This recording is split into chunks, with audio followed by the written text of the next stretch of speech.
Okay, guys, today I'm going to bring you Ryan Gill.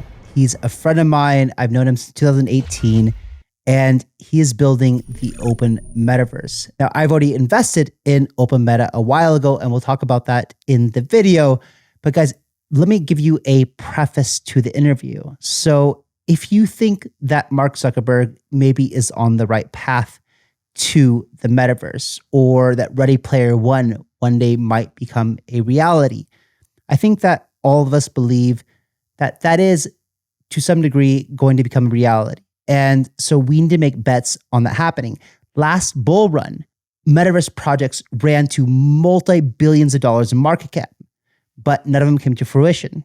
And I believe in infrastructure plays. And so if you think that there's a possibility of the metaverse becoming reality, and infrastructure is needed to support the open Web3 metaverse, then Open Meta or OMETA and what Ryan is building is being brought to you guys on Paid Network. And I'm really excited to bring that to you at an even better valuation, actually a lot better price than I paid a few years ago. And this is all because of what we've been doing, working with founders to make sure that you guys, the retail, get the best opportunities to come in and be part of these initial offerings that allow things like Ethereum to grow, right? And so OMETA, when I talked to Ryan Gill, who you'll meet in just a second here, we discussed this. And Ethereum net effective ICO valuation was like a $24 million valuation.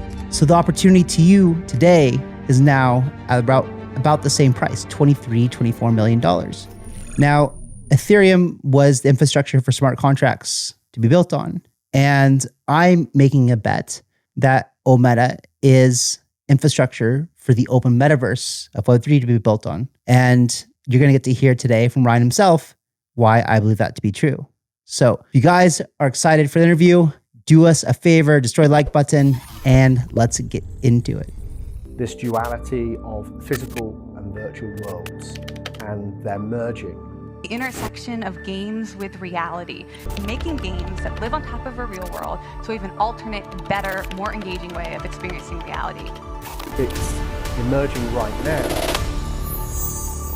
All right, Ryan, welcome. Good to have you. And for those who don't know, can you tell us like what you've been building? And you guys, I told you in the intro, but Ryan and I have met, back in 2018. And, he told me he was working on this whole thing since then. So it's been quite a journey. But why don't you tell us exactly kind of everyone knew what is it that you've been creating? Yeah, so that period in 2018 was basically a transition from my work in innovation to my commitment in this space. And the commitment was into the open metaverse and seeing that through 2020 to 2030, the internet would become the metaverse. AI would make that absolutely inevitable, but would make the open metaverse absolutely essential. And I think we're kind of in a new stage of living through that. It's not just theory anymore. And so Crucible was a company to dedicate its sort of vision to that. And the OMETA token is a token to create that sort of value accrual collectively from the open metaverse becoming a thing, capturing some of that sort of memetic value. I believe memes aren't just things that make us laugh; they're also going to become these sort of rally cries. And the open metaverse is one of the most important ones of our time, and it's really just beginning. It's still all ahead, even though we like to think that the narrative of the metaverse came and went. It really didn't. We're about halfway through this decade, and so now is the time over 2025 to really activate that.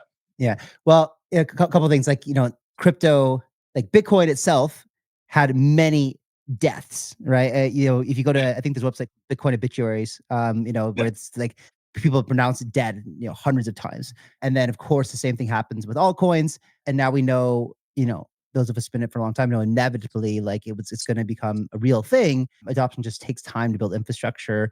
And, that's the most interesting about early investing in venture. Like what I do is we look for the things, that are going to be the future. So we need to be able to see down the road quite a ways and then see like what does the future look like? And if we can place our bets on those things, then we do extremely well. But the question was like, So what is it that you're building? And you said the open metaverse, right? And so what does open metaverse actually mean? And then like what is it that you've actually built?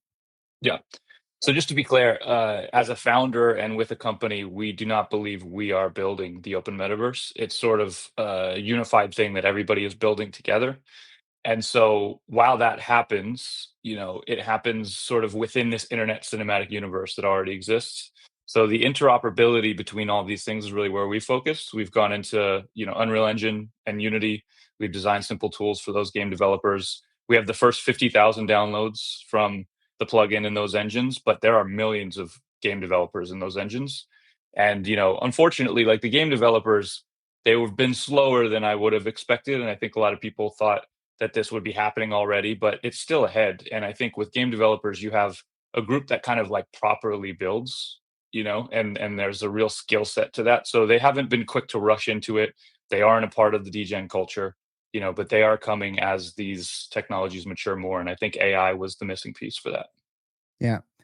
So when you say that you're not building open metaverse, but you're building the toolkit for the open metaverse, what do you envision? Like what have you built? And also for my audience who's watching this, literally like the reason we're doing this video is so people can make a decision if they want to participate in the sale that's happening on paid soon and just know better about Ryan Gill and what you're building. Yeah, so I sort of came back at the beginning and started this as the metaverse being the internet built by game developers, right? And where these game developers live is in these engines. There's probably about 10 million registered developers across these two major engines. Unreal Engine is where all the photorealism is and where Fortnite is.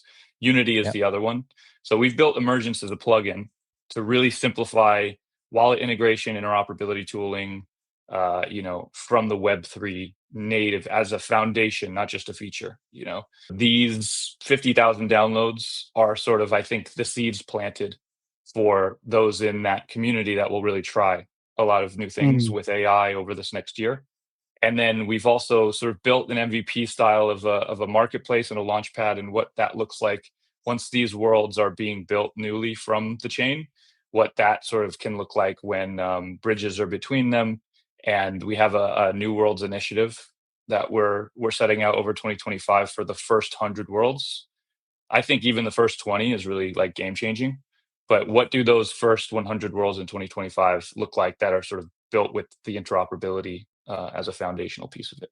You said you have 50,000 downloads. So does that mean that that's like essentially 50,000 developers who are using the toolkit that you guys created to build some sort of game or metaverse that is on Web3 that might have like assets like either tokens or NFTs? And then if that is 50,000 people that built these, that means that you have a game over here, metaverse over here, and like the assets can then interoperate between those things. Yeah, I mean, at the vertical slice level still, right? I mean, you go even back to the legacy games like Star Atlas and Wilder World and, these kinds of future verse and things are just getting to the playable stages now. So those first 50,000 downloads are developers, solo devs or teams or studios or publishers, right? Using those game engines and having some on-chain element to it, right? And that can be anywhere from the environments and the characters themselves. It can be founders passes in the community. There's just some element there that's on chain because bringing that into the engine now with the authentication from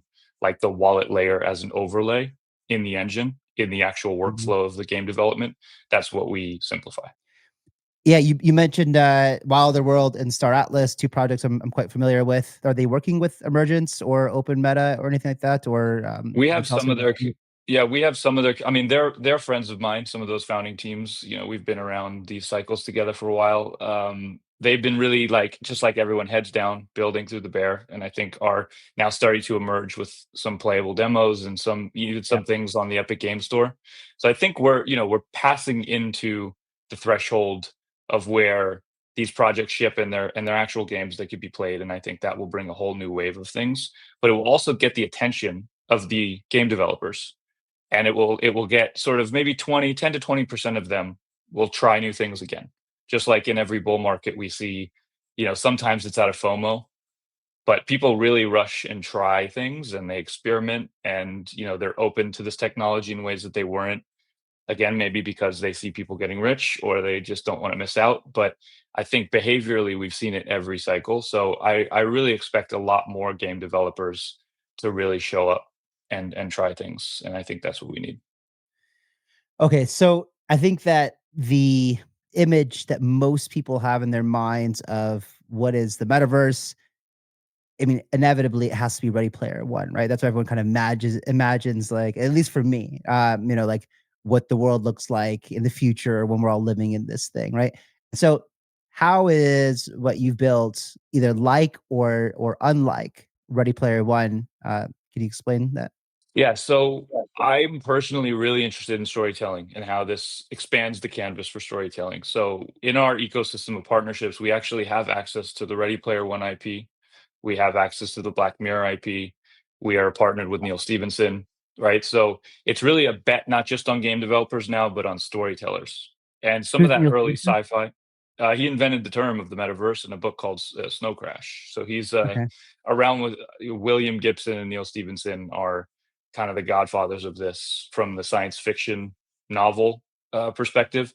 And then really what Ernest Cline did with Ready Player One was just kind of update that for a new generation, right? But if you go back to Snow Crash, that's the concept of the metaverse.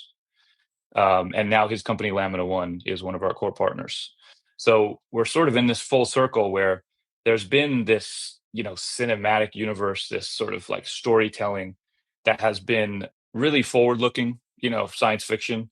But as we all know, like science fiction and reality are almost overlapping now. yeah, And with yeah, AI, yeah. it's accelerating. So it's interesting to kind of come back full circle with those people, with those authors of those books, with those world builders, and watch and see that from a values perspective, the open metaverse is so much more important for us to all gather around than like this really dystopian view that all the science fiction portrays. Like we don't want to live in that dystopia, right? Yep, And no one does.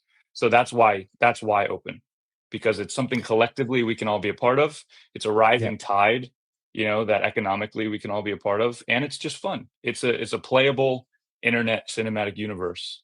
It's a new canvas for storytelling and for all the new ways that AI agents and agentic gaming will evolve. yeah. So, let's fast forward in the future a little bit. Open meta is crushing or whatever, and think people are building worlds, things are happening. This token, OMETA, how does it play a role in what you've built, and what's the utility for it? Yeah. So the utility is an organizing principle for the people that care about this and want to build it together. A rising tide for the sort of accrual of value within it collectively. I still believe that there's like very important mimetic value here in terms of how this catches on and how the culture is defined around it. And then I think one of the most important things that this token can do is create a model and prove the profitability within interoperability and the fact that Yeah, like it is actually a good business decision. And I look a lot at Google AdSense, not from the advertising perspective, but from how there was a win-win model to create the interoperability of ads between all these websites. And there were, brands that bought into that. And there was a sort of incentivized scaling within the internet and within linked web pages. And so we want to do something similar to that. We want to prove the case that more interoperability is a better business decision, and it's a yeah. bigger market. I agree. So yeah, you guys know, I told you, right? I go back quite a ways. We've, I've invested in you several years ago. I don't know how long it was, but it was a long time ago at I think $100 million valuation. The market dynamics have changed a lot since then, and you've decided to take a community first approach with paid network. Going in and trying to build community and giving them a low entry point, which I really respect. Can you just give us a little bit of philosophy about why you decided to go with that decision to bring that valuation way down from what we came in at many years ago, $100 million, and maybe just give a little perspective about the different fundraising rounds in the past and what the opportunity on the table is for people looking to get into the sale in the next couple of days. Yeah, absolutely. So we've had this sort of true north vision that we've always been on, and there can be a challenge sometime a lot of people want to kind of chase the meta or pivot and do these things, and I didn't want to do that with the actual vision. So we've stayed really true to that. But each market has its own realities, right? And in 2021, we came out as a crazy bull market, right? The metaverse, the open metaverse was one of the kind of the leading narratives. And then we've Yeah. been in a bear, and now we're reemerging back into another active market. But I'm really looking at the data and the case studies and what seems to be working. And there's this whole new playbook that's not the old playbook, and it's exactly what you guys have sort of like made the paid network be sort of all about now, which is really accessibility for the community, understanding that Mm. tokens and communities are one, right? Like the community is what drives the token long term. Having that accessibility and having that ability to ride that up together, that's a fun journey for a community to go on together. So I think valuations were in 2021 at a certain point where even that 100 million wasn't like, wasn't exceptional. It was sort of really healthy, and there was a lot of things that were valued far higher than that, which sort of set that, in the market at the time. But I think since then things have come back down, and now in order to be accessible for communities, you really want to garner that community, give them the easy on-ramp, and then let them drive that together. And that does pose challenges and some misaligned incentives for those two different markets, which we're doing the best that we can to kind of balance. But what's really important right now is that this has always been a community driven thing, and so that people in the community feel like they have the accessibility to be a part of it. Yeah. And so one of the most important things, I believe, my philosophy anyway, when I invest in someone or something, a project, a token, whatever, is the founder, the person driving everything. We're relying on essentially you at this point, for the vision, but also, hiring the team. And so can you tell us just quickly a little bit about yourself, why you're the man that we should trust to bring the open metaverse to the world, and also maybe some of your, who's also on your team as well. Yeah, so I think of myself just as somebody who saw it a little bit earlier and really felt how important it was. So decided really to like dedicate a decade of my life to it, and that is worthwhile because I think that it's important. So I work on this because I think it's important. I was able to see it sooner because of innovation. I was working in an industry that even theoretically was just aware of these things. We've been talking about AI and its impact on people, spending a lot of time with Philip Rosedale to understand those early economies, seeing how gaming has evolved, and then putting that all together. Like I said, AI makes the metaverse absolutely inevitable, and then it makes the open metaverse essential. Those two things I believe to be true. And so since then, I've gathered a team of people that really they do come from gaming, but they've thought about this from a long time. They're aligned in the values of also believing that this is important. So we have people from Ubisoft and Sony and Magic Leap, people who have been at the early stages of each of these phases within gaming and tech, not necessarily purely Web 3D gen, team, quite like a more experienced team outside of just this industry, but really paying attention all day Mhm. long in Web3 and understanding why it's important for it to be based in this and on these principles. Pretty, definitely like a triple A team. It sounds like. Yeah, yeah, Ubisoft, like, around AI and systems early on with Assassin's Creed, working Yeah. with the SDKs on some of the AR stuff in Magic Leap, working on the sort of compliance side as well. It's like making sure that we stay compliant with this globally on how these things are changing, and even like you and I talk about where we can push the boundaries, because, this arc is moving more and more to a direction where it is accessible to more people. And of course, we want this to be as accessible to everyone as possible, but we have to fit within, the compliance that exists in the current moment. Sounds like the game engine that you built, and OMETA is part of the game engine stack. Is it necessarily, when I talk to you, it sounds like we're looking at like this kind of metaverse reality that we're all living in this virtual world, and we're walking around doing stuff and playing games and interacting and doing commerce and whatever, but very much like in that full immersive headset kind of environment. But it also sounds like maybe game developers who aren't planning necessarily to be in that full immersive VR environments. Can you just clarify a little bit? Like, does open meta mean full VR, or could it be XR, or is it maybe sometimes just on a regular screen? I think that's important to clarify because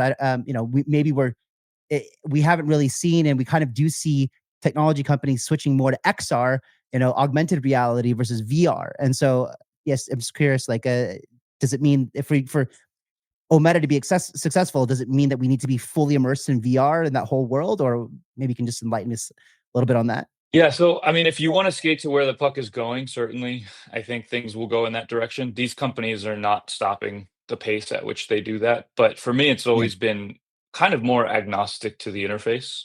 Like you could Mm, say we exist in the metaverse on the layer of social media, right? All these AI agents, all these collections in these wallets, and even looking at how Luke was breaking through with Pudgy outside of Web3 into Walmart. Like I think it's transmodal all over the place. It's much more like an alternate reality game than a video game, yeah. right? Yeah. So it's Yeah. not just the video game. That thing can exist in film and television. It could be a community that goes to Bali together, right? It's this experience where the world becomes a game, where your life becomes a game. And part of that will feel like a video game. It'll be built in the game engines, but it will branch back into the real world. So to me, the anchor is in the wallet, and then the player can choose how much of their fingerprints they want on that game. And then the people that build the worlds are just storytellers, right? They create a Yeah. character and a thing to be a part of. And with Web3, you get to be a co-author, with that, or you get to be a co-owner. And I think that's a new element to it. But whether it translates into full immersion, into goggles on your face, it will for the people that want to do that, but it doesn't Yeah. really, it's not dependent on that. Okay. Good to know. Good to know. All right, Ryan. Thanks so much for coming on. Yeah, I'm really excited to see how this develops. Thanks, man. Yeah, I think, the internet cinematic universe has been around for a while. These new additions are important. It'll be a $1 trillion market, sooner than we know. And with AI, it's going to be more and more important the humans in the center, and that it's open, and that we all collectively, get to participate in its growth by building it and accruing value within it. So the OMETA token is really there to be a living organism in the internet, to represent that and to attract as a lighthouse everybody who wants that. Yeah. Awesome. Thanks, Ryan. Thanks.